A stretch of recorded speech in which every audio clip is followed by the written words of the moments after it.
والله ما لا هلبجة شهيد ولا سليماني ولا شارزو ولا كلار ولا خانقين ولا دوسو لا بازيان ومقش كان هاتوين دعوي ما فيك خمانة كان لحكومة هرمي كردستان أوش دعوي أبو شكاية براسي الرفيقية ما هي حرب هيك ورزقابي أنفالين كان صار موتشو مع عشان هي لوجبي يكو بو وجبي هشت يمج وجبي نوتا بانزة بس بناسي جنبو كردين أو بس يانزا صار حش من حموشك مانية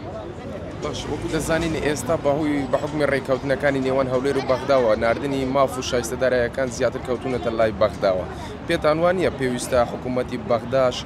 هاوکار بێت لە ناردن و لە ڕەوانەکردنی ماف و شایستەدارایەکانی چین و توێژەکانی هەرێمی بەڵێ زۆر ڕاست بەڕایسا بەغات کە سەرخەتەوە وتێتی ئیش بۆ وەجبەی نوە تا پانزەیە کەم ئەوانەکەیش من حموچێکیان نییە ئێستا کار ئاسێنیەمە لە هەرێمی کوردستانە ئەگەر کاک مەسوود بەرزانی هەسێ بۆ کارە زۆر سوپاسیەکەین وەک ڕزگاوێکی ئەنفال وەک تاکێکی هەڵبجەی و کوردستانی